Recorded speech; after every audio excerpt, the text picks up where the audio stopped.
2 y 3. Bien, muy buenas noches. Hoy es lunes 24 de abril.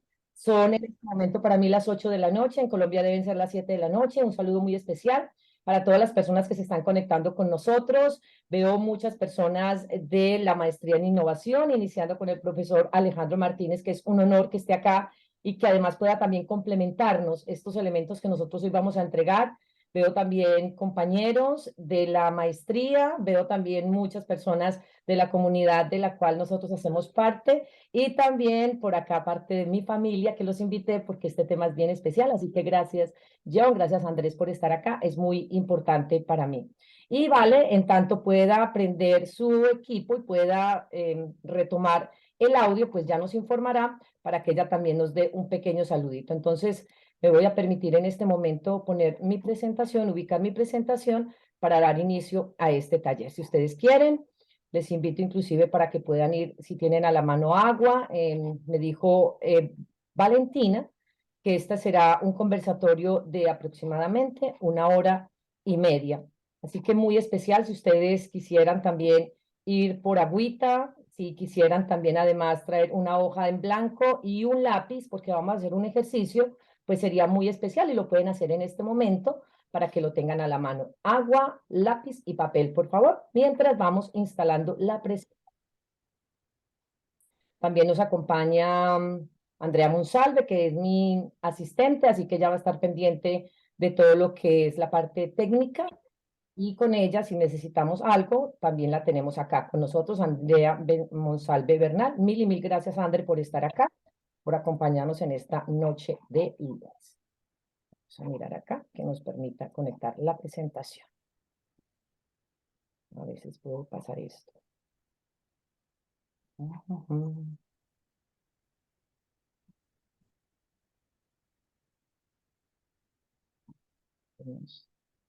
Se fue el equipo por otro ladito. Entonces yo espero que en este momento estén trayendo su agüita, su papel, su hoja de papel en blanco y su lapicero. Pues déjenme decirles que parte de la inspiración que me da el profesor Alejandro es que hoy hablemos sobre un tema que manejó ya recién iniciada la materia. Ahorita se va a dar cuenta, profesor, de qué vamos a hablar porque me inspiró a conocer más sobre eso. Entonces, por acá está ya abierta la presentación. Esperamos que ustedes estén allí muy instaladitos, seguramente después de un día pesado de trabajo. Vamos a hacer de este un momento agradable, un momento de aprendizaje, un momento donde ustedes se relajen, donde no sientan ninguna carga ni ninguna obligación por estar acá, al contrario, que sea un momento también de disfrute y de aprendizaje. Entonces, vamos a dar inicio a esta sesión que tenemos hoy. Pues bien, gracias de nuevo, Vale, por esta invitación y gracias también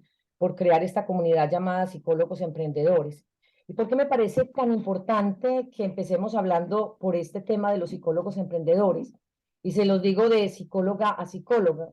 Y es que nosotros normalmente no nos han educado en la academia, o por lo menos en el momento en el que yo me formé, que ya han pasado varios años, en los temas de emprendimiento. Normalmente a nosotros nos han formado para salir a trabajar en una empresa ya constituida o, en el caso nuestro, si es que hay una formación en psicología clínica para la atención directa de pacientes o si es en psicología organizacional, pues seguramente para la atención de lo que se genera en los entornos empresariales. Pero casi nunca percibo que se desarrolle en los psicólogos esa mentalidad de emprendedor. Así que gracias, Valentina, por conformar esta comunidad, por crear este espacio de encuentro para que los psicólogos sigamos aprendiendo y por supuesto yo me incorporo ahí, porque cada vez que nosotros generamos un proceso de aprendizaje, somos nosotros los que más aprendemos. Así que siempre estar en ese contexto de ser un aprendiz permanente. No sé, Valentina, cuando puedas abrir tu micrófono, eres bienvenida, Vale, para que también puedas hacer bienvenida a este espacio. Bueno, para algunos de ustedes, seguramente me conocen desde Happynar o me conocen desde la universidad o me conocen porque son parte de mi familia. Les quiero compartir que yo me formé como psicóloga ya hace casi 30 años, así que bueno, ya ustedes pueden ir calculando ahí un poquito también la edad. Fue una experiencia muy linda, fue una experiencia definitivamente de mucho rigor académico, pero definitivamente lo que más te da el aprendizaje es estar por fuera de la academia, es decir, la práctica permanente de esos conceptos que nosotros aprendemos allí en un ambiente de formación, porque definitivamente el conocimiento no solo se adquiere en un aula de clase, el conocimiento se adquiere sobre todo estando afuera. Una vez termino mi universidad, la Universidad de Antioquia, seguramente conocida para quienes están allí en Colombia, ingreso a trabajar al Servicio Nacional de Aprendizaje, lugar donde estuve 17 años y donde tuve el privilegio de ocupar varias posiciones, empezando con la de docente, asesor, coordinador, subdirectora y finalmente directora en la regional Antioquia. Y de allí renuncio para aceptar un nuevo reto que me proponen en el Ministerio de Educación Nacional en Bogotá y me traslado a Bogotá y bueno, allí estuve también un par de años y de allí renuncio y luego me traslado aquí acá a Estados Unidos donde me encuentro en este momento. Quise empezar a estudiar innovación y de esto ya fue desde el año anterior en la Universidad Ariandina, donde me siento absolutamente cómoda con los profesores, con mis compañeros, que están algunos de ellos acá, porque para mí es muy importante generar conocimiento sobre ciertos temas que son para mí desconocidos. Y de hecho la innovación es uno de los temas que yo bien he manejado en las organizaciones, pero obviamente hay que tener una rigurosidad académica. Así que eso es lo que me hace que después de 3 maestrías y 3 especializaciones, esté haciendo hoy mi cuarta maestría en innovación. Y parte de lo que vamos a compartir acá tiene mucho que ver con ese tema. Así que de nuevo, Valentina, gracias por crear esta comunidad de psicólogos emprendedores. Así que vamos a hablar de psicólogo a psicólogo y de todo lo que ha sido para mí también trabajar en estos temas de emprendimiento después de venir de trabajar en el sector público, en empresas, pues por supuesto, ya constituidas. Al finalizar esta sesión, ¿qué esperaríamos nosotros? Para ustedes serán las 8:30, para mí las 9:30. Esperaremos que hablemos sobre estos dos conceptos, liderazgo e innovación, que a veces uno no entiende muy bien cómo es que se conjugan, cómo es que se integran, porque son dos conceptos absolutamente amplios. Y por eso acordamos con Valentina que para manejar estos dos elementos, estos dos conceptos, que son tan amplios, pues tomáramos como caso de estudio precisamente el de David Vélez, el creador de Nubank, por varias razones que ya les vamos a compartir, pero particularmente porque es un caso nuestro, porque es un caso de Latinoamérica, porque es un caso de Colombia, porque tradicionalmente los casos de estudio son casos que vienen o de acá desde Estados Unidos o de otros lugares que quizás no están muy acordes con la cultura que vivimos nosotros allí en nuestros países latinos.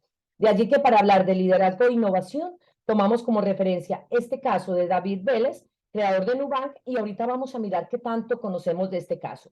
Al finalizar entonces esta sesión, yo esperaré que tengamos por lo menos una mínima referencia de quién es David Vélez, qué hace Nubank, qué es esto de las empresas unicornio, por qué David Vélez de un momento a otro salta en una posición muy importante como parte de los hombres y de las mujeres más ricas de Colombia, qué es lo que él hace y cuál es su modelo de negocio. Y esto, obviamente, conjugado a lo que es el ejercicio del liderazgo y la innovación, que está absolutamente presente de principio a fin en el caso de David Vélez. Bueno, entonces, vamos a empezar acá y también yo le agradezco a André que esté muy presente, esté muy pendiente del chat, porque la intención es que ustedes también participen, que ustedes estén muy activos y André me va a ayudar también allí, ¿saben? Es mi asistente y va a estar muy pendiente de nosotros. Quisiera, sobre todo, es una pregunta para quienes están en Colombia. Aquí tenemos gente que está en otras partes. Veo gente de República Dominicana, veo gente de Argentina, está también Mauren, que es de Costa Rica. A ver quién más por acá. Sandra Mezquita aquí en Miami. Bueno, algunas personas también de Colombia. Ustedes nos pueden, por favor, escribir en el chat si para ustedes el nombre, y voy a regresar acá, el nombre de David Vélez es un caso, es una persona que para ustedes es un nombre común o es un nombre que por primera vez ahora están escuchando. A ver, vamos a mirar acá con ustedes y nos pueden escribir allí en el chat si ya conocían de David Vélez, el creador de Nubank, que es parte de lo que vamos a hablar en este día de hoy. Vamos a ver por acá. Muchas gracias quienes nos están saludando. Por acá dice Félix, Félix, mi compañero de maestría. Gracias, Félix, por estar acá, además del SENA, o sea que compartimos muchos elementos en común. Dice que por segunda vez, seguramente por segunda vez lo ha escuchado. Bueno, simplemente me escribe en el chat sí o no, y listo. Ya con eso también nos damos una puerta de entrada. Félix conoce bastante bien cómo es el modelo que trabaja el SENA en términos de reconocimiento de aprendizajes previos. Así que para nosotros es muy importante siempre conectar con el conocimiento anterior que se ha tenido sobre un caso específico. Y esta vez no va a ser la excepción. Vamos a mirar acá, voy a volver a ser co-host acá a Vero. Dame un minutito, Vero, te estoy buscando. André, ya te hago co-host de nuevo. Perfecto, entonces voy a empezar a leer los comentarios. Dice por acá Félix que por segunda vez, Sandra Mezquita, que nos acompaña desde Miami, dice sí lo conozco y lo admiro.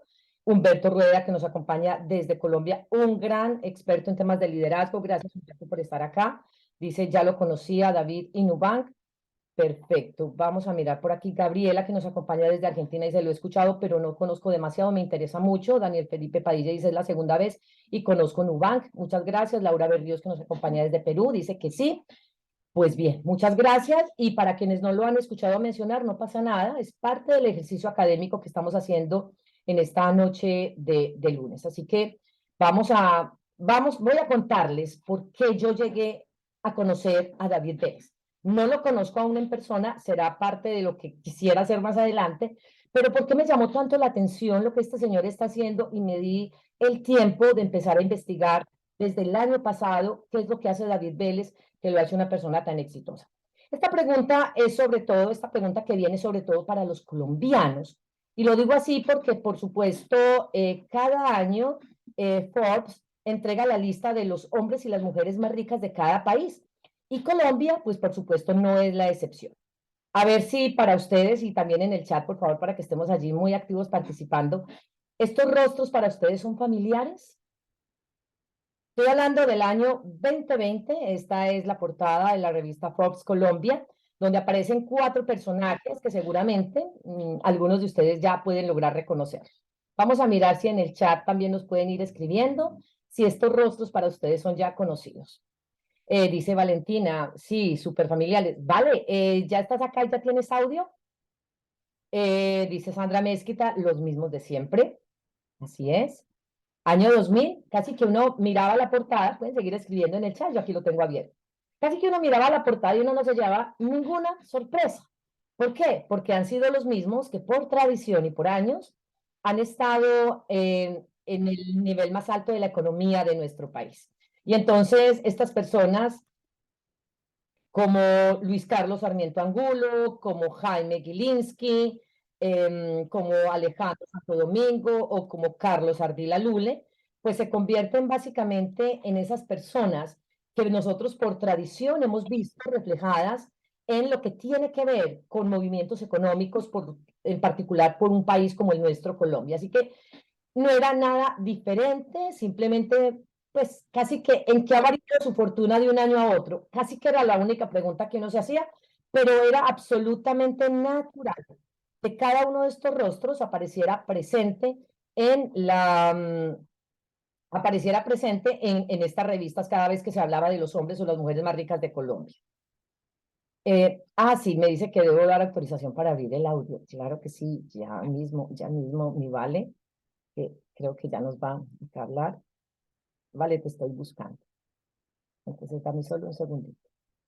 Perfecto. Ahí puedes abrir tu micrófono. Hola, mi Ángela. Muy buenas noches para todos. ¿Cómo están? Un placer. Discúlpenme no activar cámara, pero es un placer tenerlos acá a construir conocimiento, a hablar de emprendimiento y lo que tú dices, mi Ángela, que los psicólogos emprendedores puedan tener o puedan construir esto profundo que es temas de emprendimiento e innovación. Te agradezco, te admiro y gracias por estar aquí y compartirnos esta información tan valiosa para todos y todas. Feliz noche. Aquí voy a estar pendiente aprendiendo de ti. Con todo el cariño, Vale, también eres una gran líder y eso lo logran validar quienes hacemos parte de la cercanía que tenemos contigo en la maestría en innovación. Entonces, cuando uno mira una revista de estas año 2020, uno dice los mismos de siempre. Son las mismas personas que por años han manejado el sector económico de nuestro país. Cuando yo recibo de nuevo el informe, ya el año 2021 no hubo por tema de pandemia, pero en el año 2022, algo está pasando acá, llega esto, aparece esta, a ver, aquí se me, aquí. En el año 2022 aparece de nuevo la lista de las personas con mayor representatividad en términos financieros de Colombia. ¿Qué ven distinto del cuadro anterior a este cuadro? Particularmente en la línea número 1, o sea, en la columna número 1, donde aparece el señor Luis Carlos Sarmiento. ¿Ven alguna diferencia entre el anterior? Se las devuelvo. Una, año 2020, año 2022. ¿Qué diferencia encuentran allí entre la una y la otra? Yo voy a habilitar los micrófonos mejor. Andrés, si tú me ayudas, por favor, habilitamos micrófonos por si también la gente quiere participar. Yo no tengo ninguna dificultad en que lo haga. Lo que pasa es que mi equipo, no sé si es que está ya cansadito por ser esta hora, pero no me está permitiendo el ritmo con el que normalmente nosotros trabajamos. Pero bueno, eso pasa y hay que estar tranquilos en esta parte. Así que no se puede dejar nada. Listo. André, ¿habilitaste la opción de abrir micrófonos, por favor? Angelita, sí, estoy en eso. Si André pudo habilitar el micrófono. André, ¿pudiste habilitar los micrófonos, por favor? Creo que sí. No, ya lo habilité. Perfecto, no pasa nada, hermosa, tranquila. Entonces dicen por aquí Sandra Mezquita que está David Vélez. Dice Valentina, está David. También gracias, Sandra, por ese reconocimiento. En la columna número 2 aparece por primera vez una mujer. Eso es muy importante. Y por supuesto, no lo vamos a dejar pasar por alto. Tema de que aparezca una mujer. No obstante, para el ejercicio práctico de hoy, para lo que vamos a hacer hoy, nos vamos a concentrar en que aparece David Vélez. ¿Cómo pasamos de esto, año 2020, a tener a un David Vélez? Entonces, la primera pregunta que uno se tendría que hacer es, ¿quién es David Vélez? ¿Este señor de dónde salió? ¿Este señor cómo llega a estar en el segundo puesto de los hombres más ricos de Colombia? ¿Qué es lo que él está haciendo? ¿En qué empresas está él involucrado? Porque ya sabemos bastante bien cuáles son las empresas de Luis Carlos Sarmiento, las empresas de los Gilinski, las empresas de los Santo Domingo. Ya conocemos bastante bien cuáles son sus modelos de negocios, pero ¿y de David Vélez? ¿Quién es él? ¿Por qué lo tendríamos que conocer y por qué es la persona que encabeza este listado? Entonces, eso me llevó precisamente a conocer un poquito más de qué es lo que hace David Vélez, un poco también en esa búsqueda de conocer modelos de liderazgo inspiradores. Entonces aparece Luis Carlos, ya aparece luego David Vélez, Jaime Gilinski, Alejandro Santo Domingo y otros. Perfecto. ¿Qué pasa? Lo primero que me encuentro es en la República, me gusta mucho leer diarios de economía y parte de lo que se explicó frente a la presencia de David Vélez a este nivel, nos lo dijo Juan Carlos Sepúlveda, el decano de Economía de la Universidad del Rosario. Y es que para Nubank, que es el emprendimiento de David Vélez, fue más sencillo aprender un nuevo modelo desde cero que para los Gilinski adaptarse o acomodarse a los cambios del sector financiero. Mire, ya ahí nos están entregando unas señales bien interesantes y es cómo fue más fácil para alguien adaptarse de hacer algo desde cero que a alguien hacer procesos de transformación de algo que ya venía haciendo. Y esto tiene mucho que ver también con el modelo como se maneja nuestro cerebro, y es que para el cerebro es más fácil hacer el proceso que empezó David Vélez de cero a iniciar un proceso de un poco de acomodación y un poco de asimilación, que es el modelo que ya traían los Santo Domingo y que traen los Gilinski. Y por eso tan especial lo que ahora estamos viendo y es esa presencia de personas muy jóvenes en estos niveles en diferentes países. Aquí estamos hablando únicamente del caso colombiano. Entonces, se los presento. David Vélez es un colombiano, nació en Medellín y es el creador de una plataforma digital desde donde opera Nubank. Entonces, desde ahí empezamos con un lenguaje interesante. Yo no digo que él tiene un banco, yo digo que él tiene una plataforma digital desde donde opera el banco digital más grande del mundo. Así que Él es, y me pareció muy interesante, además de ser parte de nuestro sector, que yo también soy de Medellín, qué es lo que hizo David, que hizo tan interesante para que él hoy esté en las condiciones donde se encuentra. Algo tuvo que haber hecho novedoso, diferente, innovador, para encontrarse a ese nivel. Parte de las entrevistas que David Vélez ha venido dando desde hace un par de años y muy especialmente desde junio del año pasado hasta ahora es este que está en la revista Semana, que se llama Las Lecciones de David. Muy interesante, si ustedes la pueden bajar, no sé si estará en digital, pero me pareció muy importante aprender de él porque habla el 80% de una condición personal y un 20% de su idea emprendedora. Esto ya habla también de quién es él desde ese componente humano, como hijo, como padre, como esposo, como hermano. Es muy especial que no perdamos nunca esa esencia cuando estamos liderando, que no solamente pensar en la empresa, sino además pensar en quiénes somos cada uno de ellos. Entonces, esto nos lleva a esas dos preguntas interesantes. ¿Qué hizo David Vélez y cuál es su modelo de negocio? Aquí ya viene otro elemento clave que quiero que reconozcamos. Yo hablo de modelo de negocio y no de cuál es su producto, porque a veces tendemos a confundir producto con modelo de negocio. David dio su última entrevista en medios nacionales, me refiero a Colombia, hace más o menos un mes y se la dio a la cadena radial Blue, a Néstor Morales. Pueden buscar la entrevista. Y Néstor empieza presentándolo como David Vélez, el creador del banco digital más grande del mundo. Y él decía, no, yo no tengo un banco. Y entonces le preguntaban esto, pero ¿y entonces qué tienes? Y dice, yo tengo una plataforma. Y ahí empieza también ese ejercicio de cambiar ese imaginario que nosotros tenemos, que una empresa es un producto. Una empresa no es un producto. Una empresa tiene un modelo de negocios y desde ese modelo de negocio se generan los productos. Y David lo explica perfectamente luego de que Néstor Morales ya no entiendo muy bien cómo presentarlo, pero definitivamente él dice, yo no tengo un banco, yo tengo una plataforma digital desde donde opera un banco. Y ya más adelantico les voy a explicar cómo es todo esto de ese modelo de negocios que tiene David Vélez. Como les pedí que trajeran papel y lápiz, entonces me encantará que en ese papel y ese lápiz ustedes me ayuden, por favor, para que hagan estos 3 círculos. Y me encantará también que en el chat, para conocer también conocimientos previos, si alguno de ustedes ha escuchado hablar del círculo dorado de Simon Sinek. Seguramente algunos de ustedes, sobre todo mis compañeros que ya también sé que están súper enterados de todo esto, pero no está de más recordarlo y aplicar este modelo del círculo dorado de Simon Sinek al proyecto y al modelo de negocios que tiene David Vélez. Me pueden, si quieren, escribir por acá en el chat. Perfecto. Gracias, Humberto. Start with why. Muy bien. Entonces van a dibujar este círculo y básicamente este modelo nos habla de 3 elementos centrales cuando nosotros queremos reconocer un modelo. Por eso para mí es tan importante que casi todo lo que yo hago lo paso por este filtro, que es este círculo dorado. Entonces lo primero es, ¿qué hace? La segunda pregunta que obedece al segundo círculo es, ¿cómo lo hace? Y en el centro de todo esto está, ¿para qué lo hace?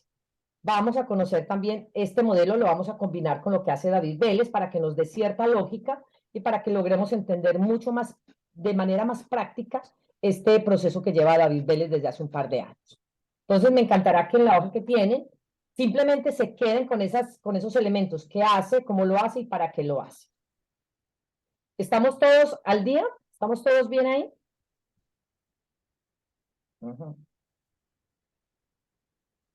Sí, sí, sí. Perfecto, muchas gracias. Entonces, por acá estoy leyendo los comentarios. Gracias. Todo empieza con el por qué. Sí, señora, nos dice Daniel, Alejandro, sí, gracias, perfecto, muy bien, gracias. Muy bien, y me encantará entonces, para que esto sea mucho más práctico y para que no solamente me escuchen a mí, seleccioné, André, ¿me ayudas por favor con los micrófonos?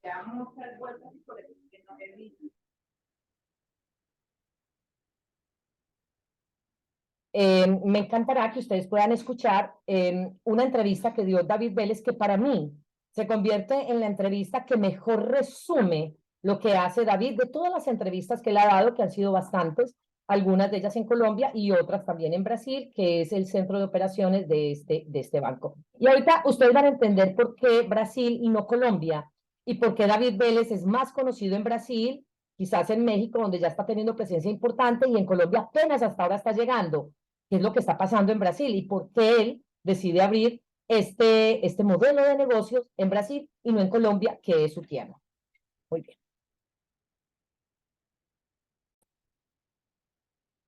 Entonces, a la luz de este modelo de Simon Sinek, ustedes van a escuchar a David Vélez y van a responder a cada una de esas preguntas. Son 3 preguntitas. Entonces, nosotros vamos a saber exactamente qué es lo que hace, cómo lo hace y para qué lo hace. Y pueden rayar en su hojita, no se preocupen que a veces hay confusión de pronto en términos entre una cosa y otra. Para eso estamos acá. Esto es un ejercicio mucho más activo, más allá de dictarles aquí una conferencia o de darles una masterclass, que no es no fue para lo que Verónica me pidió que la acompañara. Entonces, ¿estamos listos para escuchar a David Vélez?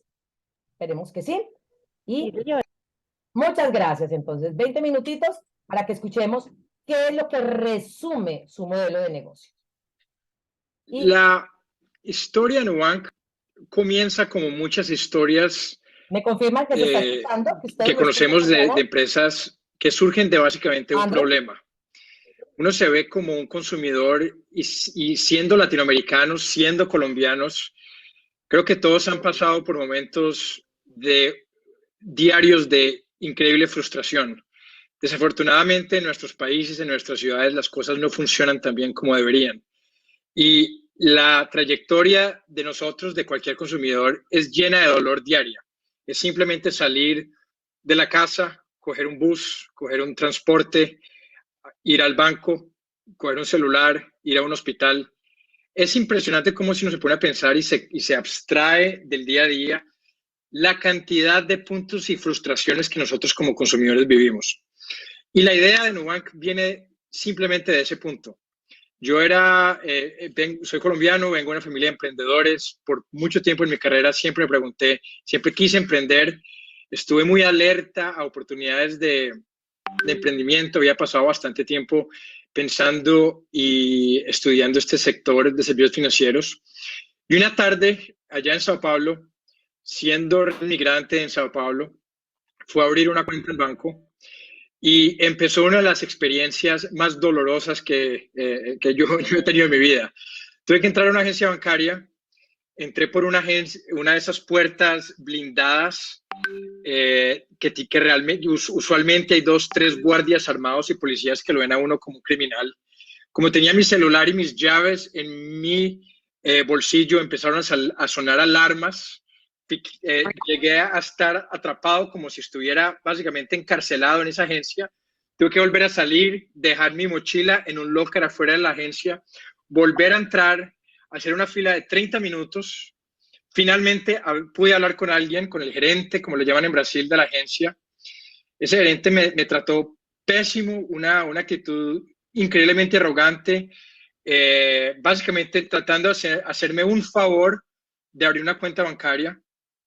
Y en fin, para no aburrirlos, empezó un proceso casi de 4 meses donde tuve que ir a la agencia unas 5 o 6 veces, llevar más documentos, llamar a centros de atendimiento para finalmente abrir una cuenta en banco, tener una cuenta, una tarjeta de crédito que me estaba cobrando 400% al año, pagando $30 por mes.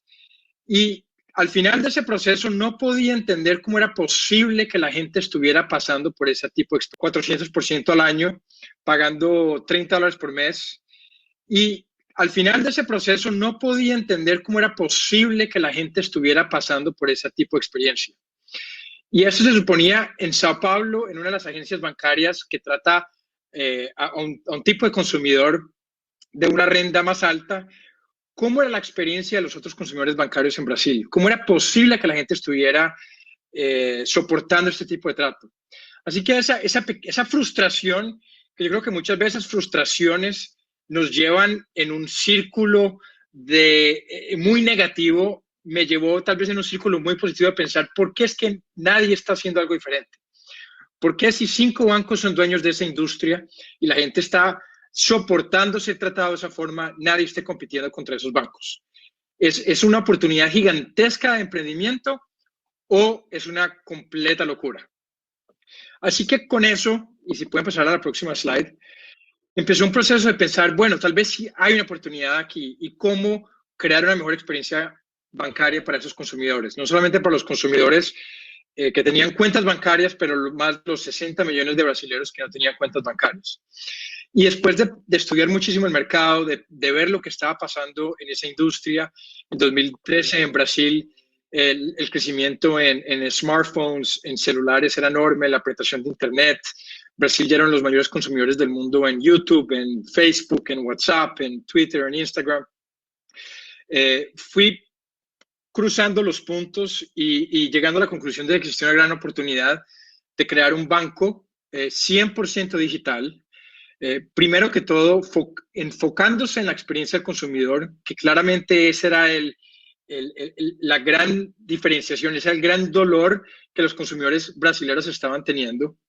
Y utilizando y colocando al consumidor como centro de la estrategia de negocio, utilizar tecnología y una plataforma tecnológica y una mentalidad y una cultura de tecnología para crear una plataforma de servicios financieros fundamentalmente diferente a lo que los bancos vienen haciendo por varios cientos de años. Y decidimos que en ese momento nuestros pilares iban a ser, lógicamente, tecnología. Siempre desde el principio nos hemos visto como una empresa de tecnología que está en servicios financieros, muy diferente de lo que los bancos, como los bancos se ven hoy y se han visto históricamente, que se ven como bancos o empresas de transporte o empresas de retail que tienen un brazo de TI. Entonces, conceptualmente, filosóficamente, es algo completamente diferente. Segundo, parte de lo que vimos como uno de los grandes desafíos es que el servicio financiero es una industria de mucha complejidad. Entonces, la simplicidad y la utilización de diseño y de lenguaje y de productos simples iban a ser una gran diferenciación. Íbamos a utilizar y colocar como un gran pilar ciencias de datos desde el principio. Una de las grandes oportunidades es utilizar mejor datos, no solamente para crear mejores productos, sino también para tratar de bajar los costos que los consumidores utilizan y pagan diariamente en términos de tasas de interés o fees. Y obviamente experiencia al cliente. Por más tecnológico que somos, muchas veces y muchos clientes todavía quieren poder llamar a un ser humano que les conteste el teléfono rápidamente y les dé la respuesta que necesitan. Y eso ha sido un gran pilar del principio entre nuestra estrategia de negocios. Así que con esa visión fuimos a ejecutar. Y si podemos pasar a la próxima slide. Empezamos como empezamos muchos de ustedes, todos nosotros, empezamos en una pequeña casa. Ese era nuestro headquarters global de Nubank hace 7 años. Alquilamos una casa que nos valía $1,000 al mes. En el segundo piso vivía mi cofundador, CTO Edward. Tenía otras 2 piezas donde otros ingenieros vinieron a vivir y trabajamos todos abajo. Y yo me acuerdo lo orgulloso que me sentía mostrándole a mis amigos y a mi familia nuestras oficinas, porque finalmente iba a empezar esa trayectoria de emprendimiento, a pesar de que, la meta y tal vez el sueño era enormemente ambicioso y había una gran distancia entre uno verse en esa casita y a donde queríamos llegar. Era desde el primer momento el equipo que estaba allá sabía que era posible hacer lo que queríamos hacer. Y si vamos a la próxima slide, mucho de lo interesante en esa época era que la casa funcionó como un filtro de entrevista excelente. Había 2 tipos de personas que venían a entrevistarse con nosotros. Había gente que venía y veía esa casa, gente que venía a entrevistarse para el nuevo banco digital de Brasil y venían con su saco y corbata a entrevistarse, veían esa casa y decían, ustedes están absolutamente locos, no voy a perder mi tiempo entrevistándome con ustedes, me voy. Había gente que entraba y ni veía la casa y ni siquiera tocaba el timbre, se iba. Había otro tipo de gente que entraba, pasaba la puerta, se sentaba con nosotros, le explicábamos por 30, 40 minutos qué queríamos hacer y decían, I get it, me parece espectacular. Estoy aquí. Voy a pedir renuncia mañana a mi trabajo para venir aquí a trabajar en esta casa, ganando la mitad del salario que ganaba antes, porque quiero ser parte de este proyecto y quiero ser parte de lo que ustedes quieren construir. Entonces, el equipo y el DNA inicial de la compañía fue creado bajo este filtro. Y fue un filtro excelente, porque a la gente que era difícil venderle la idea y era difícil venderle el sueño, simplemente no era el tipo de persona que queríamos reclutar. Y una de las cosas que hemos que decimos mucho es que si podemos pasar al otro slide, por favor, que el DNA de cualquier compañía es creado, el anterior, el DNA de cualquier compañía es creado por las primeras 10 a 15 personas en los primeros 3 a 6 meses de vida. La cultura de la compañía es creada en esos momentos mágicos. He escuchado muchas veces de emprendedores que dicen, estoy muy ocupado para crear cultura. Cuando crezcamos y cuando tengamos 1 millón de clientes, ahí sí tendré el tiempo para invertir en cultura. Es igual es tan loco como decir a la gente que tiene hijos, estoy muy ocupado para educar a mis hijos, cuando tengan 18 años los voy a educar o les voy a inculcar sus valores. Entonces, en esa época fuimos muy determinados, fuimos muy estratégicos en el tipo de gente que contratamos y cómo fuimos creando esa cultura, y eso nos permitió construir sobre esa semillita que fuimos creando los primeros días. Ahora sí, próximo slide. En 2014 finalmente lanzamos nuestros primeros clientes. Nosotros teníamos 12 empleados cuando lanzamos. Nosotros 12 fuimos los primeros usuarios, nuestros primeros clientes. Si Nicolás está todavía aquí, él se recordará muy bien cómo fue en esos primeros momentos felices de poder ver nuestro producto después de un año estar trabajando, funcionar. No era un producto necesariamente mágico o innovador, hacía muy pocas cosas, en varias dimensiones era peor que los otros productos del mercado, pero en pocas dimensiones éramos mucho mejor. Y claramente en la experiencia del cliente, en la forma como el cliente pedía el producto, entraba en contacto con nosotros y al final sentía lo que nosotros estábamos queriendo vender, era algo completamente diferente de lo que los consumidores estaban habituados después de ver una industria bancaria tan comoditizada. Próximo paso. Próximo slide. Obviamente el crecimiento desde ya hasta ahora ha sido vertiginoso, ha sido mucho más rápido de lo que nosotros imaginábamos. Nuestra meta era 1 millón de clientes en 5 años, llegamos a 1 millón de clientes en 2 años. A principios de este año pasamos 20 millones, ya estamos con 26 millones de clientes. Hoy somos el banco digital, puramente digital, sin agencias, más grande del mundo. Y ha sido una experiencia y una trayectoria que llena de aprendizajes y llena de momentos de mucho orgullo, pero de momentos de mucho aprendizaje, de mucha humildad y de mucho dolor. Una de las cosas que yo siempre digo, y muchos de ustedes entenderán esto, es, yo digo que desde que soy emprendedor, duermo como un bebé. Me acuerdo o me despierto a las 2 de la mañana o cada 20 minutos durante la noche llorando del dolor. Y ha sido noches de ese tipo de situaciones, de muchos altos y bajos. Adoraría poder tener más tiempo para contar nuestra historia y muchos de esos puntos, pero ha sido una trayectoria súper rica que por lo menos hoy quería compartir algunos aprendizajes rápidamente. Si vamos al otro slide. Algunas de las lecciones que reflexionando un poco y que tal vez sean útiles para muchos emprendedores de ustedes. Como lo dije al principio, creo que realmente hay que ser muy estratégico como uno comienza la empresa. Los primeros meses, los primeros empleados, los primeros decks, los primeros pasos son fundamentales y dicen muchísimo de dónde uno va a terminar 5, 10, 20 años después. Creo que es importante tener una cultura muy clara y unos valores muy claros desde el principio, tener muy claro a dónde uno quiere llegar.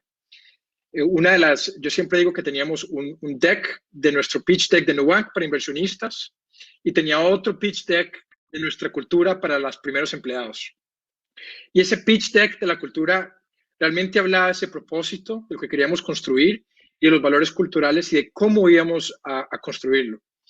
Y eso fue igualmente importante para reclutar a ese primer equipo, como fue el otro deck de la oportunidad de inversión. Así que tener una visión clara es súper importante. Y de nuevo, creo que dejar eso para después, pensar, despriorizarlo y decir que uno más adelante tendrá el tiempo para realmente pensar en cuáles son el propósito de la compañía y el valor, es demasiado tarde. Creo que principalmente la parte de propósito es importante hoy. Cada vez la gente, y creo que muchos de ustedes que están emprendiendo, no lo están haciendo necesariamente para ganarse un cheque al fin de mes, para trabajar de 9 a 5. Si quisieran trabajar de 9 a 5, hay otras empresas, hay otros lugares para trabajar de 9 a 5.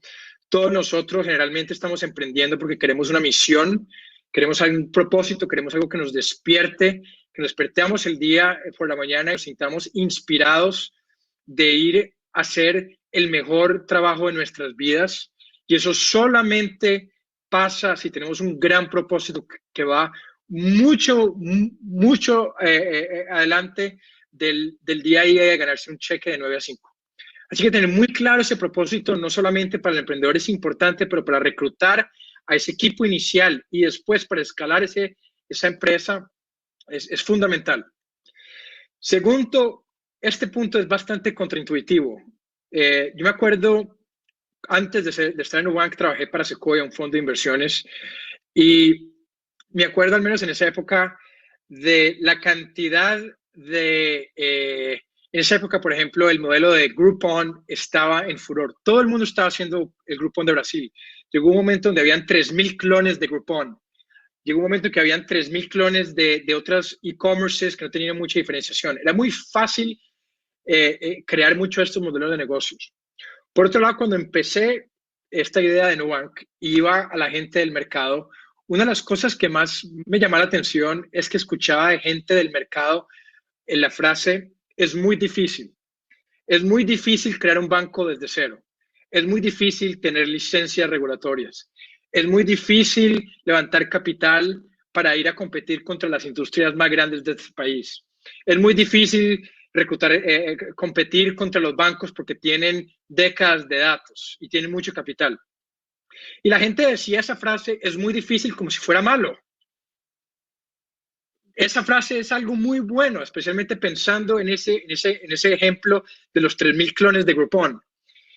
Puede parecer difícil una oportunidad al principio, pero si uno es capaz de crack ese code, si uno y su equipo es precisamente el que es capaz de ver cómo hacer algo difícil, todo el resto termina siendo muchísimo más fácil.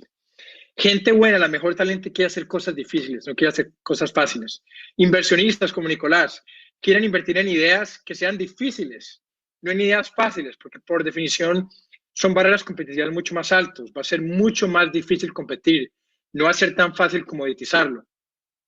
Levantar capital, crear una experiencia diferenciada para ese cliente va a ser más fácil a la hora porque poca gente va a poder competir. Entonces, esa parte de dificultad, de oportunidades que sean tal vez difíciles al principio, pueden ser grandes oportunidades porque al final del día va a ser más difícil para otros competidores copiar eso. Tercero, y esto ha sido una parte difícil a veces para entender, creo que uno se confunde. Es importante para ejecutar uno crear el mejor equipo del mundo, pero un equipo es diferente que una familia. En una familia, en mi familia, pasan diferentes cosas. Primero, podemos tener el lujo de ser muy parecidos. Y dentro de una familia hay diferencias, pero también uno tiene, por definición, tiene muchas cosas en común. Y eso es bueno estar con gente, estar con gente que tiene cosas en común. Pero ¿qué pasa en un equipo de startup, especialmente al principio? Estar con gente igual que uno, por definición, es redundante. Hay mucha redundancia. Especialmente en el equipo inicial se necesita mucha diversidad, se necesita mucha gente diferente.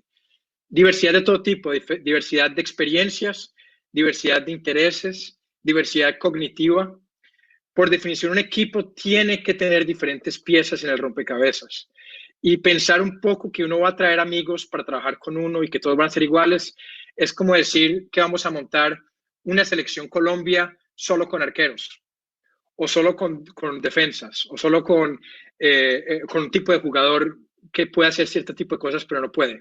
Entonces, la primera diferenciación entre familia y equipo es que la familia no es diversa, el equipo tiene que ser diverso y uno como fundador tiene que construir ese equipo con mucha diversidad para ir creando esa diversidad en el equipo, ir creando esa selección Colombia con diferentes personas que van a ocupar diferentes piezas del rompecabezas.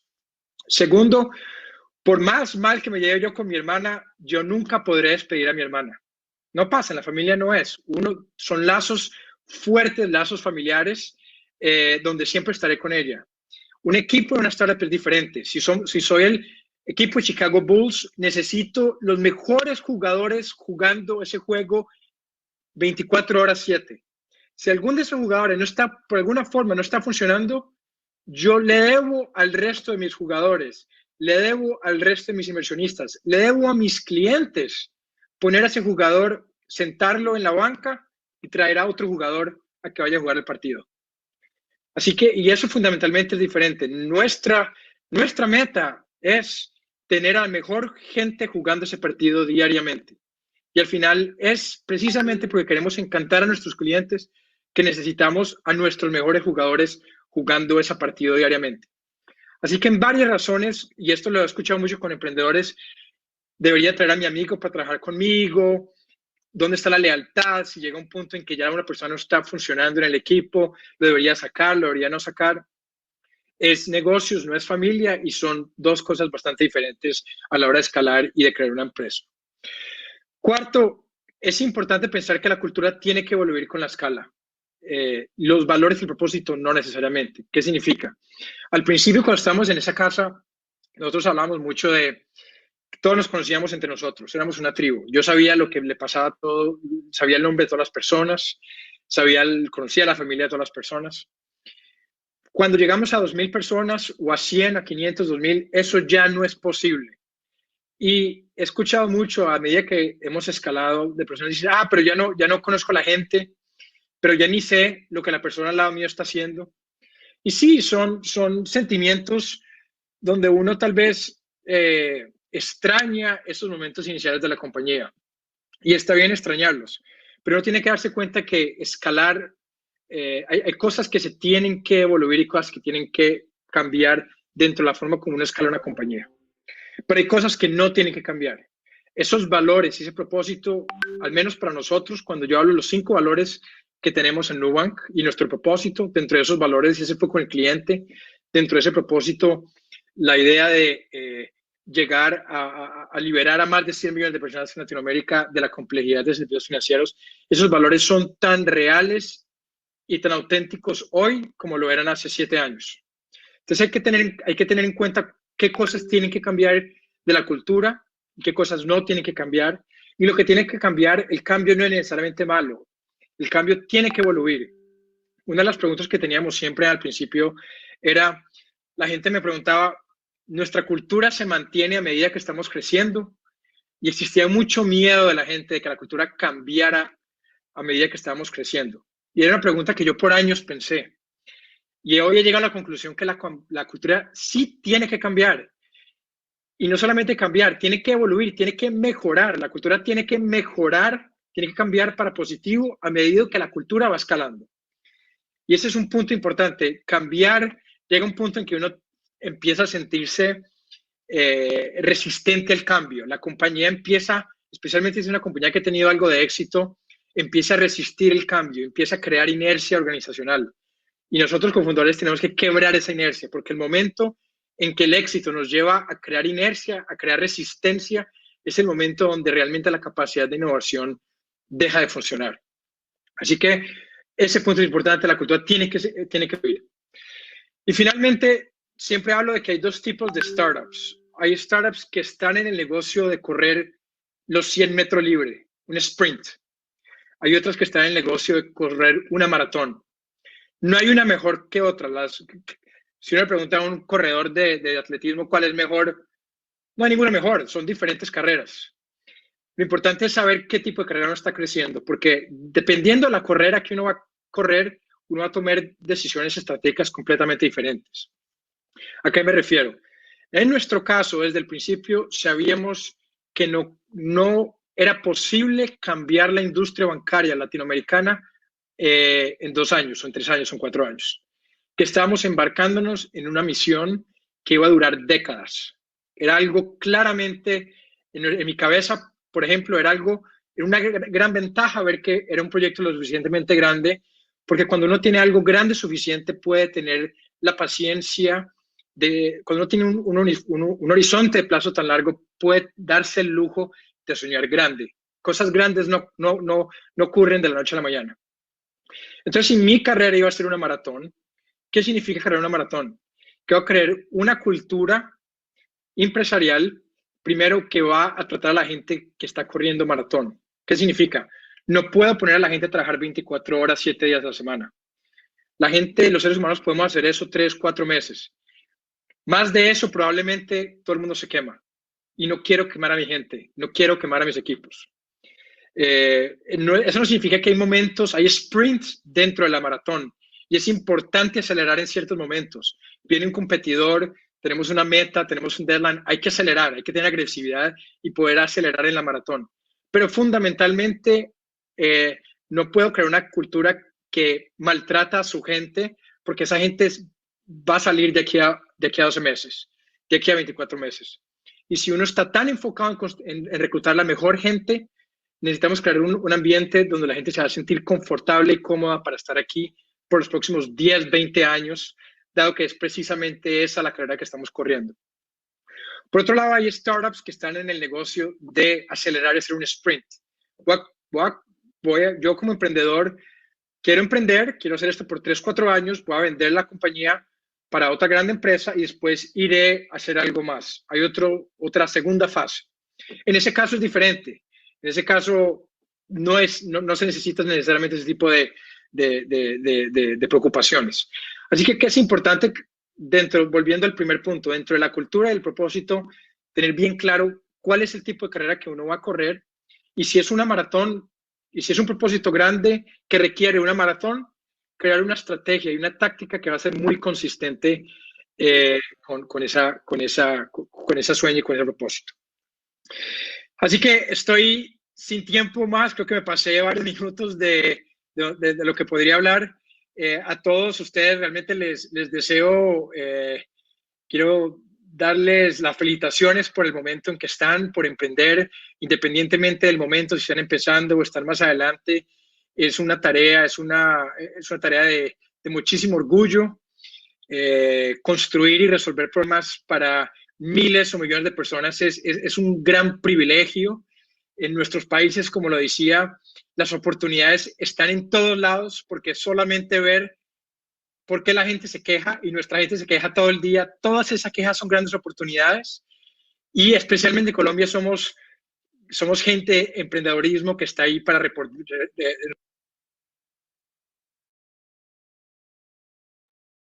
Bueno, quería que escucharan directamente de David cuál era su modelo, cuáles son esos elementos que lo inspiran, cuáles son esos modelos y todo ese conjunto de temas que él ha venido incorporando dentro de su empresa, porque pues más allá de decirles algo distinto, pues lo importante era esto. Entonces, me encantará que en este momento, si tienen su hojita, puedan... La o ya hayan historia contestado Nubank preguntas. comienza como muchas.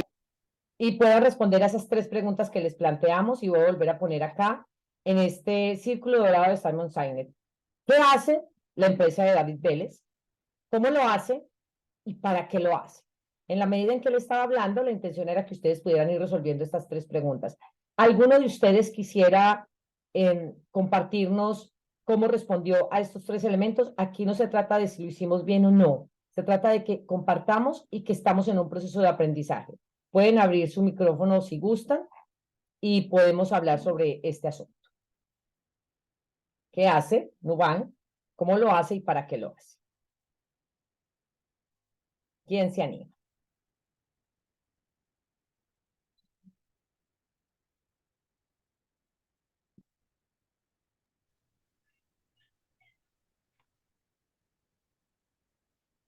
Hola Ángela, ¿me escuchas? Hola Humberto, claro que sí, te escucho muy bien. Es que Qué bueno que tenía el aportes. micrófono desconfigurado. Bueno, yo lo que entendí de escuchar la historia, además, siempre ha sido una historia súper interesante y cualquier emprendimiento siempre ha sido interesante.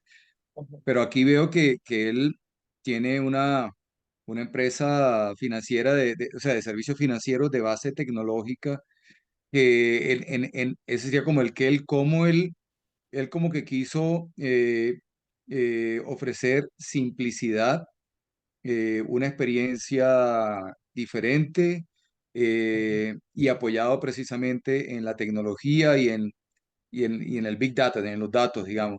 ujú. Y en el Why, lo que entendí es un poquito como para liberar a la gente del dolor de la experiencia bancaria que él sintió, digamos, en su propia experiencia. Entre otras cosas, como dato interesante, yo siempre he visto que los emprendimientos exitosos, eh, hay algo que se repite en la mayoría de los casos, y es que el negocio que el emprendedor crea, digamos que el principal cliente de ese negocio es el mismo emprendedor. O sea, la mayoría de los emprendedores han creado el negocio para servirse a sí mismos o resolverse un problema que ellos tenían. Digamos que yo siempre he dicho que uno tiene que ser el mejor cliente de su emprendimiento, y en este caso, tal cual, es una historia que nuevamente ratifica esa tendencia, ¿no? Gracias, Humberto, y me encantará para las demás personas que quizás no conocen a Humberto, que lo puedan seguir a través de su red profesional de LinkedIn, porque tiene información súper importante en temas de liderazgo, postea mucha información, así que me encantará que vayan y lo sigan en LinkedIn, porque prácticamente todos los días está publicando información y es un gran experto en temas de liderazgo después de haber trabajado más de 30 años en empresas del sector corporativo, precisamente en tema de telecomunicaciones, y seguramente por eso Humberto está tan conectado con este tema. Humberto, para resumir eso último que tú dices que es muy especial, y voy a empezar por ahí, y es que hay un dicho que dice así: tu herida es tu nicho. ¿Y eso qué traduce? Que aquello que te causa dolor a ti es donde está básicamente ese servicio que tú quieres ofrecer. Tu herida es tu nicho. Y eso fue lo que le pasó a David Vélez. Él convirtió su herida, la situación que él vivió en un banco allí en Brasil, lo convirtió en su nicho. Su herida es su nicho. Y evidentemente eso es lo que busca ese para qué. Ya vamos de nuevo entonces a reforzar esos tres elementos, porque siempre analizamos este círculo dorado, como lo hizo Humberto, de afuera hacia adentro. Entonces, haríamos esto. ¿Qué es lo que hace la empresa de David Vélez? Por ahora, uno rápidamente diría, ofrece servicios financieros. ¿El qué? Ahora bien, ¿cómo lo hace? Que sería la segunda pregunta. Y él habló muchísimo de tecnología y ciencia de datos. Ahora bien, el centro de todo esto es a donde está como la posibilidad de ser una empresa distinta, porque muchas pueden ofrecer servicios financieros, empiezan quizás a diferenciarse en el punto del cómo, que en este caso el tema de la tecnología y la ciencia de datos están a la orden del día, pero mire qué es lo que él busca: una experiencia mágica en el cliente, un vínculo emocional y humano. Humberto ya nos dijo esto básicamente en otras preguntas, y es que las palabras casi que textuales de David Vélez es: yo quiero liberar a las personas de la complejidad del sistema financiero. Miren, ese es el dolor. Yo quiero liberar a las personas de la complejidad del sistema financiero. ¿Y cuál es la reflexión que podemos hacer de todo esto? Es que nosotros tradicionalmente nos quedamos en el ¿qué hacemos? Pocas veces como emprendedores reflexionamos sobre el cómo lo hacemos y el para qué lo hacemos. Y si nosotros tenemos claro este círculo dorado en esos tres componentes, con seguridad vamos a tener más y mejores emprendimientos. La invitación con este modelo y con este ejercicio que acabamos de hacer es: trascienda, no se quede solamente en la parte de afuera de lo que usted hace, vaya más adentro, cómo lo hace y para qué lo hace, que es el centro de toda la operación de un emprendimiento. Muy bien. Voy a resumirles aquí en 10 elementos, lo que yo llamaba como 10 hitos, lo que David nos acaba de explicar. Y como les digo, para mí era muy importante que ustedes lo escucharan de su propia voz, porque nos ha dado una clase magistral de emprendimiento, mucho, mucho mejor que los libros que hoy estamos leyendo, porque este señor habla desde su experiencia, desde de lo que ha sido su punto de dolor, ¿sí? Su herida es su nicho, su herida fue su nicho. Primero es que tiene claro el propósito, esa P de propósito dentro del modelo que yo manejo del tema de emprendimiento, tiene claro el propósito, tiene una mentalidad emprendedora. Aquí quiero hacer un alto, y es que he escuchado muchísimas conferencias de David, y él jamás se reconoce a sí mismo como un empresario, él se reconoce a sí mismo como un permanente emprendedor. Y para mí eso fue muy especial, porque además asimismo se reconocen otros grandes empresarios de acá de Estados Unidos, casi nunca, perdón, emprendedores, casi nunca se denotan como empresarios, sino como emprendedores, y eso tiene una connotación muy especial, y es que tradicionalmente son personas que siempre están en esa búsqueda constante de crear algo distinto, algo diferente. Así que el concepto de empresa está mucho más asociado, en el caso de ellos, así lo logro interpretar, a un tema mucho más legal, jurídico y demás. Pero para ellos, en esencia, en lo que ellos son, se perciben y se nombran a sí mismos como emprendedores. Mire, tan importante esto, por varios años no sabía cómo iniciar. Algunos emprendimientos y algunos emprendedores, y le hablo aquí particularmente a los psicólogos, colegas, yo tengo que salir, ya tengo que tener una idea emprendedora. No necesariamente. A veces es necesario inclusive vincularnos a una empresa que ya esté constituida, aprender, tener una experiencia y desde ahí empezar a construir lo que será esa idea emprendedora. Por lo tanto, no generemos presión sobre nosotros, porque si no tengo una idea emprendedora que me saque de esta situación, pues seguramente no va a producirse, porque el cerebro está tenso, y el cerebro tenso no funciona como creativo. Y para tener ideas emprendedoras, el cerebro, los psicólogos lo saben, obviamente, tienen que estar en un momento de mucha más claridad y fluidez. Identificar un problema es el hito número 4, clave, es ese punto de dolor. Imagínense lo que él dijo, liderar a las personas de la complejidad del sistema financiero. Él identificó plenamente el punto de dolor. Acá nosotros, antes de tener un producto, lo que necesitamos es identificar qué es lo que le duele a la persona. Y también define un prospecto, un cliente, quiénes son esas personas a las que él va a dirigirse. Hay un concepto que manejamos en emprendimiento, y es que cuando usted quiere venderle a todo el mundo, no le termina vendiendo a nadie. Y es porque no ha segmentado, no ha tenido un nicho, no tiene un foco a quien dirigirse, como ese avatar a quien va dirigido. Evidentemente, Nubank no se dirige a todas las personas y tiene un nicho muy definido. Él tiene otras conferencias donde habla precisamente del tema del nicho, donde expresa que hubo un nicho desatendido por muchos años, y son las personas que pertenecen a las generaciones millennials y centennials, porque no tenían crédito en el sistema educativo. Él dijo, ellos son mis clientes potenciales. Y además ellos son los que se van a encargar a través de plataformas digitales de darme promoción y publicidad. Nubank no paga promoción y publicidad como, digamos, en grandes cantidades como lo hacen otros medios bancarios. ¿Por qué? Porque cuando él llega a una generación millennial centennial, ellos cómo se comunican a través de la tecnología, a través de lo que fue la experiencia del servicio. Y déjenme decirles que él narra también una historia muy linda, y es que ellos tienen una lealtad de cliente mayor a la que hoy tiene Apple y Amazon. Y lo que más genera la posibilidad de crecimiento en una empresa es la lealtad. Cliente no es el que te compra una vez, cliente es el que te compra muchas veces. Y así lo hemos visto nosotros en el emprendimiento que tenemos. De hecho, recuerdo que alguna vez Maureen, que está aquí presente, ella es de Costa Rica, nos dice, mire, no sé cuál será el siguiente curso que van a tener, pero si es de ustedes, yo la quiero. Ahí se va generando un tema de confianza, y cuando tú generas esa confianza, definitivamente tú tienes un valor agregado absolutamente grande. Y los otros 5 hitos son estos. Planea dónde quieres estar en un número determinado de años. Él lo habló muy bien con este tema de la maratón, es decir, tú qué tanto quieres, tan lejos quieres llegar. ¿Quieres que tu empresa le entregues a los 5 o 6 años después de que está constituida? ¿O quieres realmente tener un emprendimiento que trascienda fronteras? Eso es importante. Iniciar con un producto. Ellos iniciaron solamente con tarjeta de crédito. Cuando uno ve la complejidad de los bancos y del sistema financiero, encontrará que hay muchos servicios al interior: la tarjeta de crédito, la tarjeta de ahorros, el crédito hipotecario, están los CDTs, préstamos de libre inversión, solo por mencionar algunos. ¿Y qué dijo David Vélez y su equipo? Vamos a empezar con un solo producto, y esto se llama segmentar.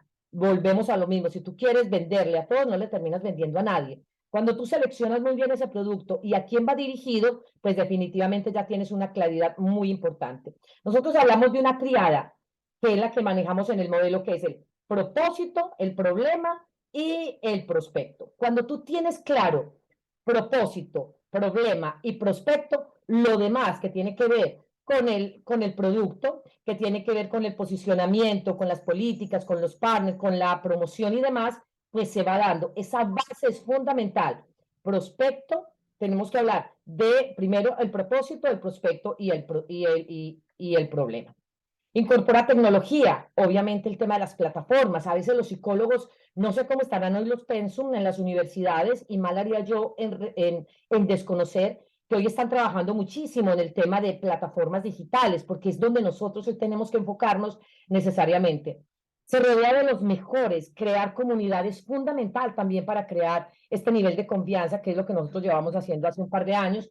Y muy importante, conoce el sector que habla de la P de políticas. Nosotros manejamos ese modelo que básicamente habla de los elementos que ustedes están viendo aquí marcaditos con otro color, y lo que genera esto es precisamente la posibilidad que estos modelos puedan ser aplicados y replicados. Aquí se me quedó otra vez el computador, a veces se me pone un poquitín lento. Pero me encantará, hasta ahora, ¿cómo les pareció ese testimonio de David Vélez?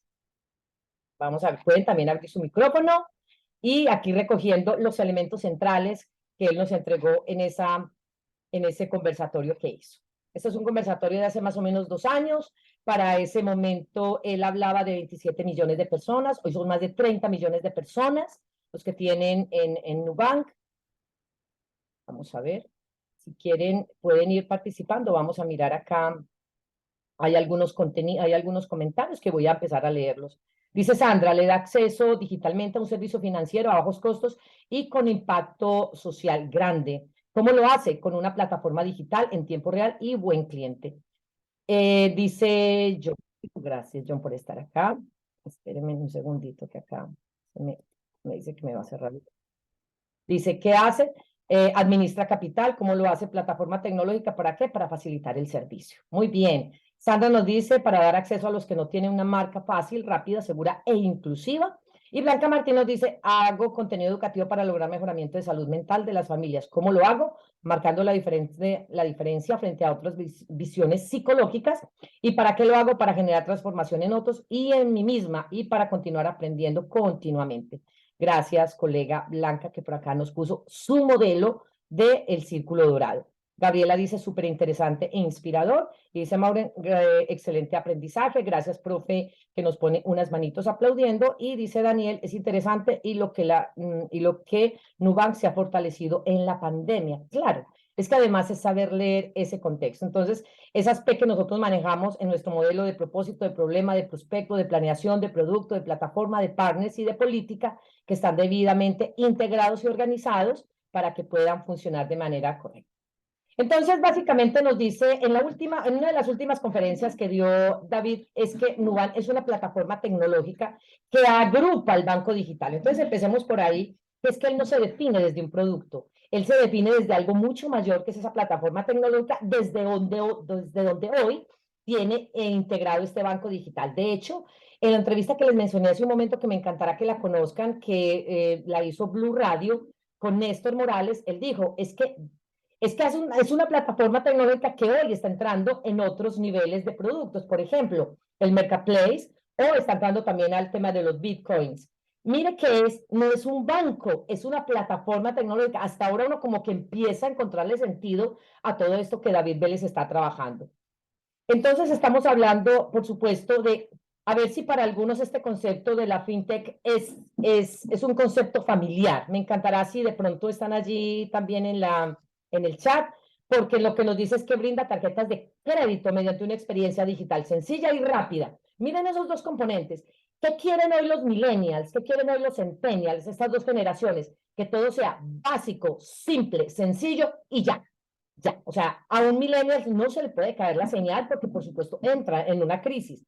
Todo lo necesitamos hacerlo ya, permitiendo a sus clientes escapar de esa burocracia tradicionalmente, que es lo que ha tenido los bancos. La burocracia se ha entendido tradicionalmente como las personas que están en cargos de poder. La burocracia, desde el sentido administrativo, significa el conjunto de normas y leyes para administrar un determinado lugar. Lo que pasa es que nosotros tradicionalmente hemos hablado de la burocracia como aquel que está en un nivel alto. No, para efectos del tema que nos interesa, que es el tema empresarial, es el conjunto de esas normas y de esas leyes. Actualmente está en 3 países, está en Brasil, México y está recién entrando a Colombia, y hoy cuenta con más de 30 millones de usuarios. Entonces, mire unos elementos sencillos que nos deja David en palabras muy básicas. Pocas cosas, pero bien hechas. pues David, al tener un capital inversionista tan grande como el que tuvo en ese momento, pudo haber dicho, bueno, yo voy a empezar con 5 líneas empresariales acá en mi banco. Pues no, empezó con una tarjeta de crédito y eso fue lo que realmente lo catapultó y hoy, por supuesto, están abriendo otras líneas también allí en su banco y además dentro de esa plataforma digital que tienen, están trabajando en productos distintos a la del banco. Llegar a los que siempre fueron ignorados, qué profunda esa frase. Y yo sé que aquí que está mi amiga Sandra Mezquita, que es una gran empresaria acá en Miami, también en Colombia, esto lo hemos trabajado mucho en nuestras sesiones de mentoría, y es estas personas que fueron ignorados. Hay un modelo en Colombia que se llama el Banco de las Oportunidades, mal llamado inicialmente en Medellín como el Banco de los Pobres, que fue un modelo que se retomó de la India, donde se identifica que las personas que mejor crédito tienen, mejor historia crediticia tienen, son aquellas de más bajos recursos financieros, porque son personas que se comprometen con ese sistema a pagar mensualmente sus cuotas. Por lo tanto, esas personas que fueron ignorados, ahí hay un gran nicho de mercado. Y también dijo algo muy especial, que parece que no tuviera como mucho vínculo y mucha relación con lo que hacen los empresarios, porque normalmente están pensando en cosas que son muy prácticas, pero él dice, el amor es lo que nos mueve. ¿Qué es el amor? Puede ser muy etéreo, puede ser un concepto muy amplio, pero eso es lo que él dice y nos pareció, o por lo menos a mí me pareció interesante tenerlo ahí. Dice David Vélez en otras de sus conferencias que me di cuenta que este es un caso típico de un mercado concentrado. ¿Está hablando de qué? Del sistema financiero, donde el último en la fila era el usuario. Es decir, primero se satisfacen todas las otras necesidades y luego el usuario. Y por eso es que Netflix y Amazon han tenido éxito, porque han puesto al usuario en el centro. De allí que ese modelo que trabajamos ahorita del círculo dorado es muy especial porque nos lleva al centro. No solo a decir qué hacemos o cómo lo hacemos, sino más importante es para qué lo hacemos. Como cuando a uno le preguntan a un profesor, ¿usted qué hace? No, pues yo oriento clase, pero más importante es usted para qué hace lo que hace. O sea, usted para qué está orientando esa clase. Ahí ya viene un proceso de reflexión que es mucho más profundo. Por eso Nubank lo tuvo claro desde el principio. Son una empresa de tecnología que está en un ADN y no es un banco. Y lo puse entre comillas porque esas son las palabras textuales de David. Son una empresa de tecnología. Y aquí vienen esos 3 elementos que él ya no sabe y los voy a pasar muy rápido, que es básicamente una empresa de tecnología. Y mire qué importante esto, al saber que es una empresa de tecnología, no se subcontrata. Entonces esto nos lleva a una reflexión bien interesante y es que tradicionalmente estamos subcontratando algunos procesos que otras compañías subcontratan. Si ese proceso es el centro de tu negocio, no lo puedes subcontratar, porque hace parte del core de tu negocio. Y es lo que ellos hacen, ellos no subcontratan el tema de la tecnología. El diseño, ¿cómo hacen el diseño? Entonces, sencillo, fácil, rápido. Y mira que de ahí el nombre en portugués, cosa que yo no sabía, que es nu, que en portugués significa desnudo, sin ropa, o sea, fácil, transparente, simple, con un modelo diferencial. Y utilizan la ciencia de datos y aprovechan, por supuesto, al máximo todo lo que esta información les puede generar, los algoritmos, cómo se manejan todos estos componentes alrededor de todo lo que es esta data. Y, por supuesto, la experiencia, que es todo lo que corresponde a la atención que tendría que tener el sector financiero y que nunca se sientan ignorados. Lo que usted más le puede dar a una persona es hacerla sentir importante. Cuando la persona se siente importante y tomada en cuenta, con seguridad va a ser una persona que va a ser leal y va a tener un compromiso muy grande con su empresa. Entonces, lo que dice David también es que la clave está en el cambio de cultura. Y básicamente lo que ha pasado con este banco es que empieza a hacer un cambio diferente en la forma como el consumidor percibe ese producto o ese servicio. Porque finalmente, ¿para quién es este producto o servicio? Es para él. Y el mejor marketing que pueden hacer es que un cliente quede satisfecho. Esto nos lo han enseñado hace muchísimos años, pero por alguna razón quizás no se ha incorporado de lleno en algunas organizaciones y empresas, particularmente las financieras. Y por eso es que Nubank hoy no tiene sedes, básicamente lo que invierten en marketing es muy bajo comparado con otras empresas de ese mismo nicho, porque su mercado se encarga de hacer su propia publicidad.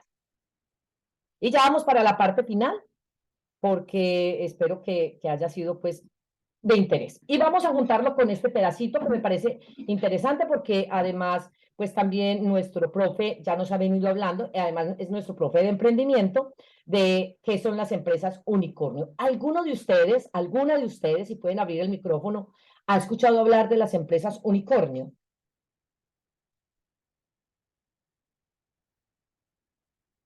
Es válido decir que no. Pueden también participar en el chat si quieren. Lo podemos abrir en este momento. Dice Valentina, no, quizás. Daniel Felipe dice no. Gabriela Centurión dice no. No, señora. Beatriz dice no. Elizabeth dice no. Perfecto. Ustedes dirán, Ángela, ¿y cómo saltas de un tema a otro? Es decir, ¿por qué estás hablando de Nubank y empiezas a hablar de empresas unicornio? Profe Alejandro, usted tiene la manito levantada. ¿Usted quiere participar?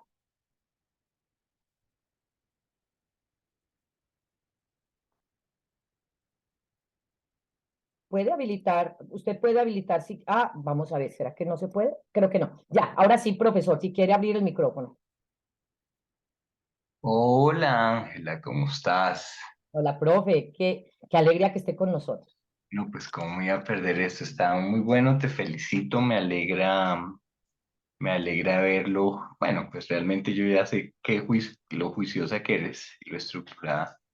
Y en ese marco, pues la presentación es una evidencia de lo comprometida que tú eres. Entonces quería aprovechar para felicitarte, para darte las gracias. Hay muchos puntos que he apuntado acá para trabajar de pronto en las sesiones, pero bueno, pues son bastante, entonces ya lo miraremos en clase. Sin embargo, quería aprovechar para felicitarte, para agradecerte y resaltar que de todas maneras hay que mirar algunos aspectos que de pronto no son tan evidentes, como es el timing. Yo les hablaba a ustedes de Kairos, o sea, el momento indicado.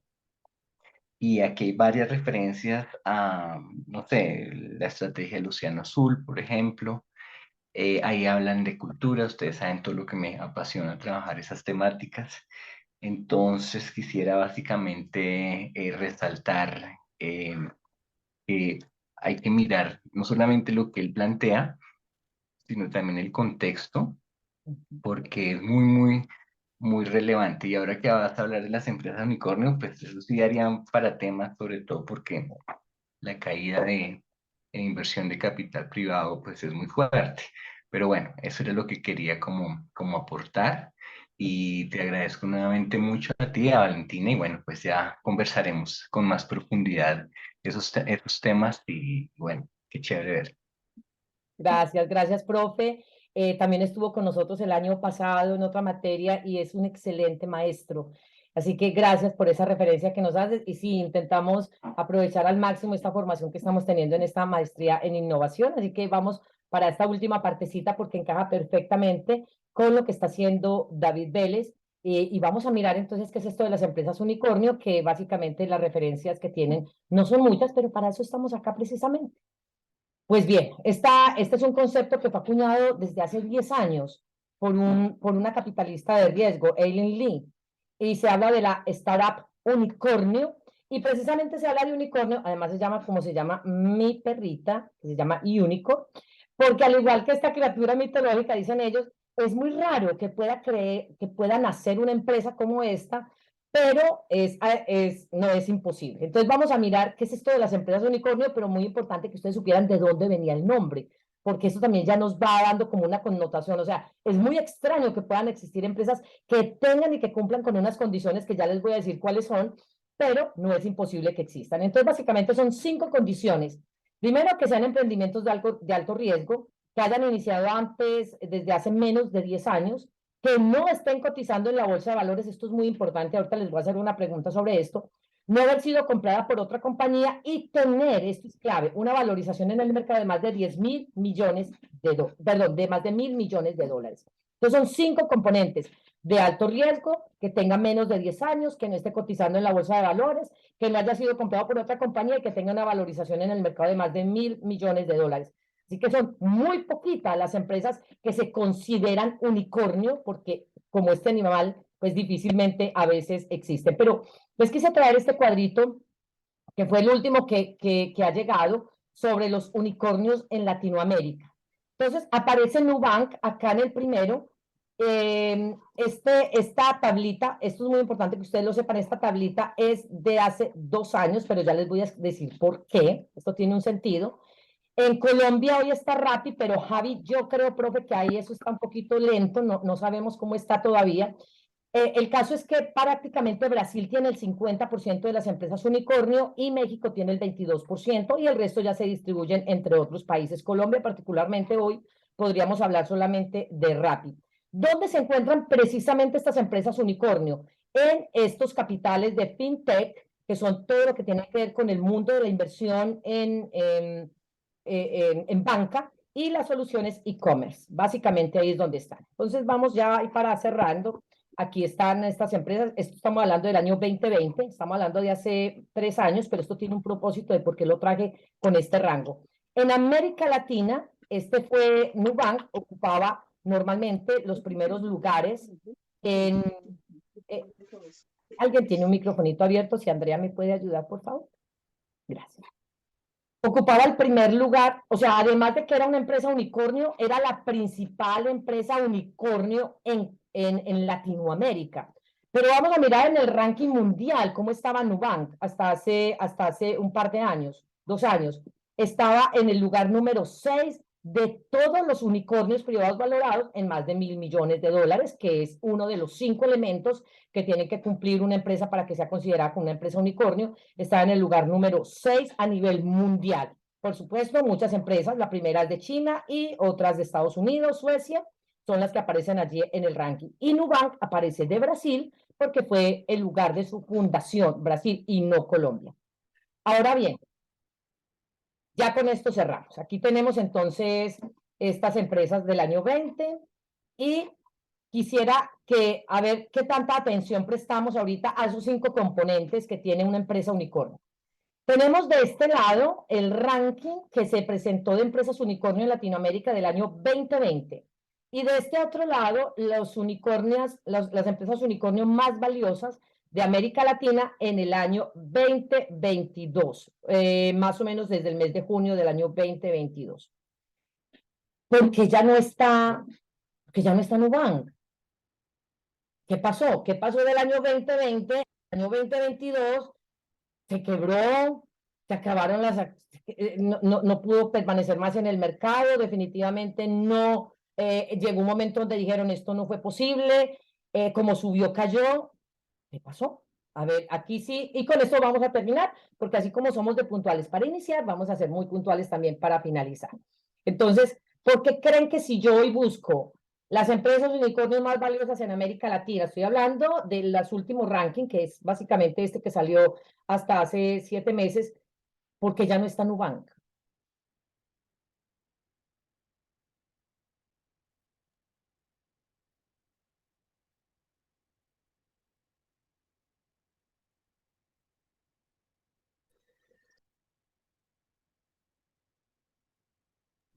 Ángela, porfa, repites la pregunta. Sí, vale. Les recuerdo que para ser una empresa unicornio tienen que cumplir 5 elementos, que ya los vimos, y si quiere, con mucho gusto yo vuelvo y le pongo la diapositiva. Aquí está. Los 5 elementos para ser considerada una empresa unicornio. Perfecto. Si ya tenemos claro esto, y si sabemos que para el 2020 Nubank era la empresa unicornio más importante de Latinoamérica y la 6ª más importante a nivel mundial, ¿qué pasó en el 2020 que ya, para julio 2020, que ya Nubank no está? Porque no aparece como una empresa unicornio.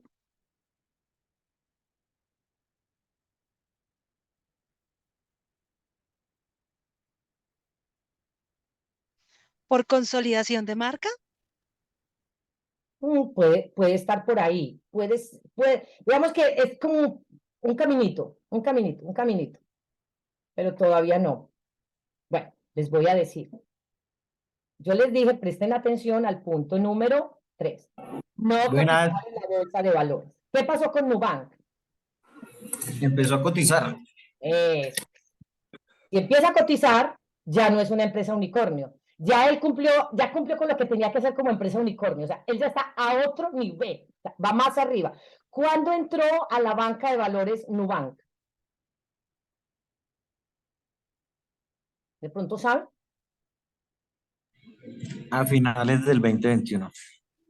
Entró el 31 de mayo del 2022.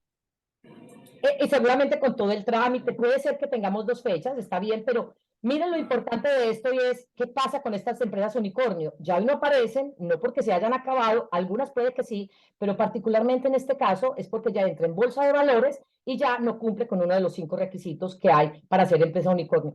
Esto, Ángela, ¿es bueno o bueno para ellos? Es muy bueno que entren a la bolsa de valores después de haber pasado por todo este proceso de haber sido la principal empresa unicornio en Latinoamérica y la 6ª a nivel mundial.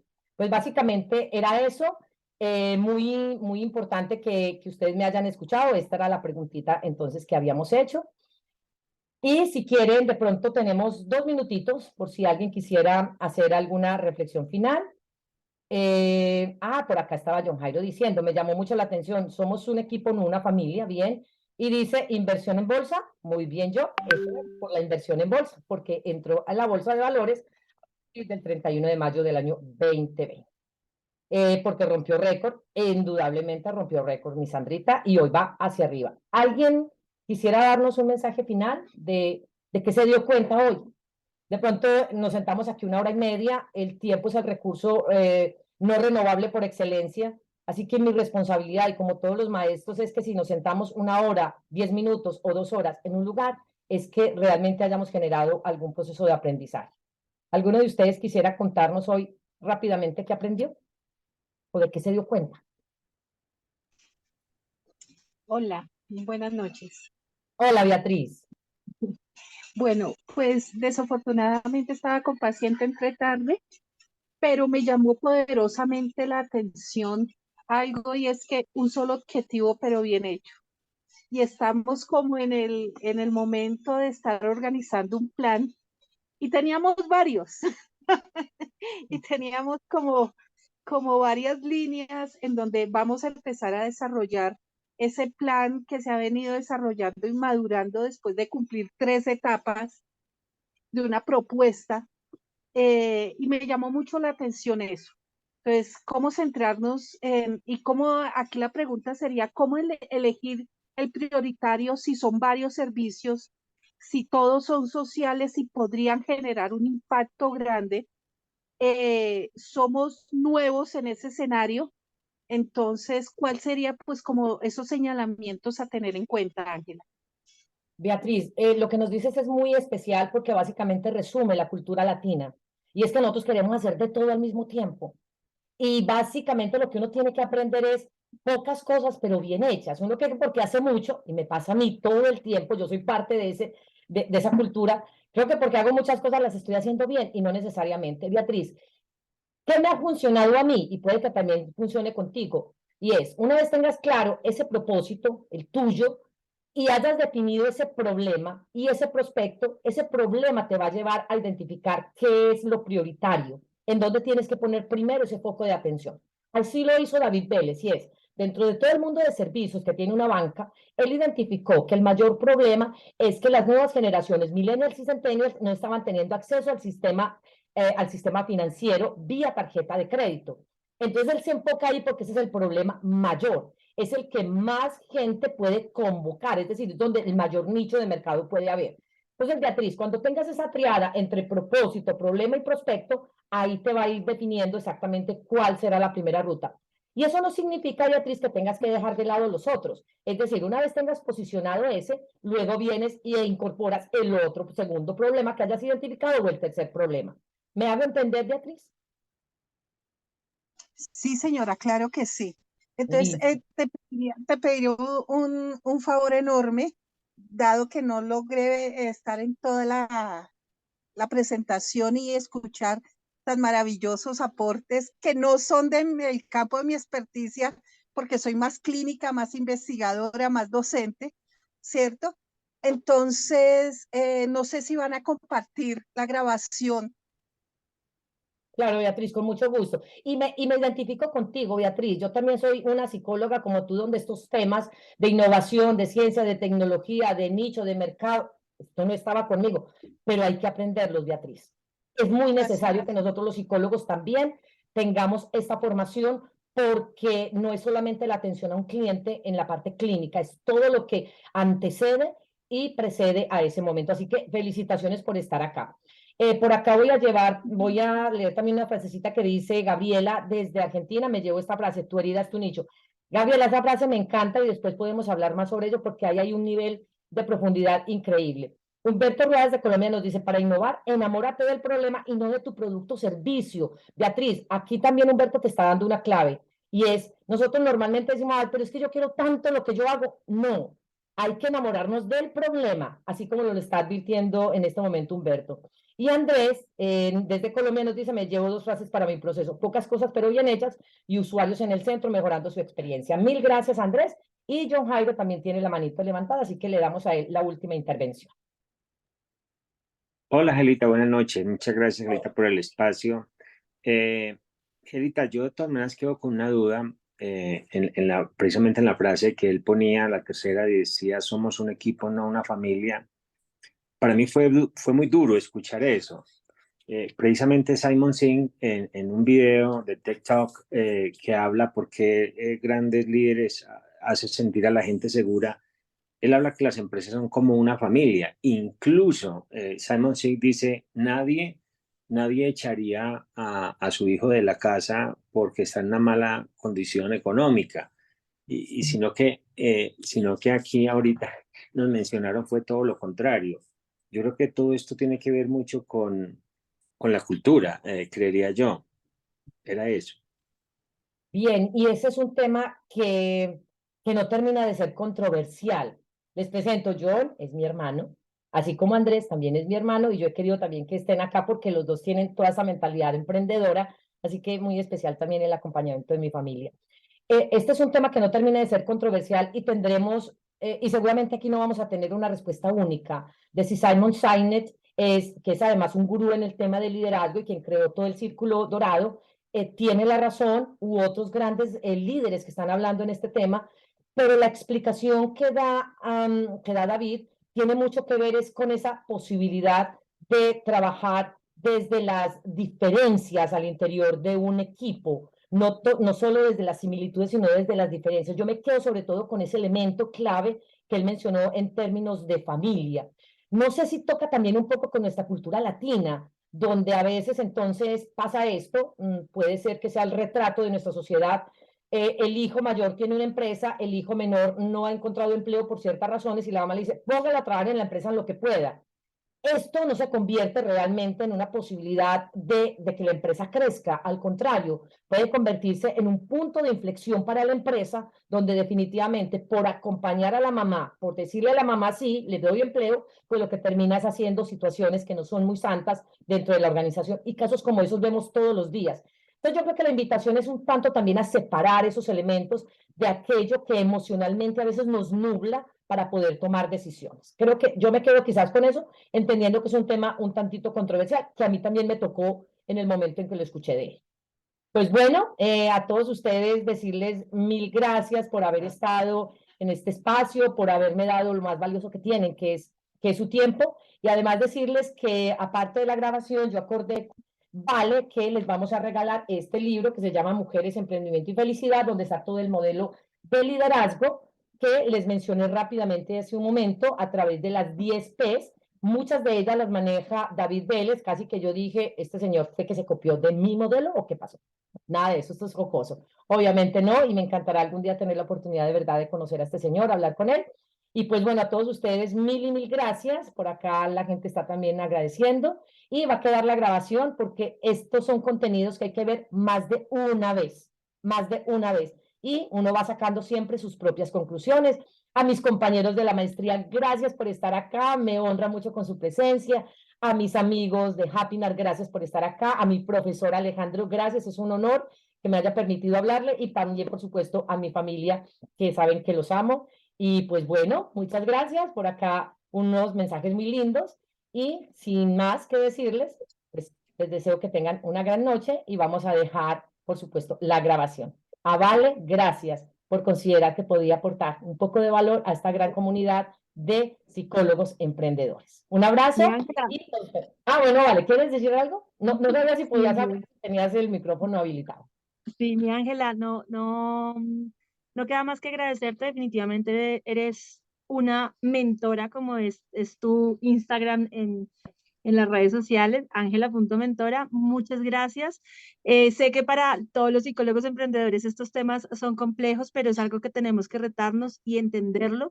Y no se preocupen, que vamos a compartir esta valiosa información, porque el conocimiento es poder, y entre más lo construyamos, pues imagínate, más nos fortalecemos como psicólogos emprendedores. A mis compañeros de maestría, qué rico que hayan participado aquí, profe, punto en el primer corte. Un abrazo para todos y muchas Punto gracias. para todos, tranquila.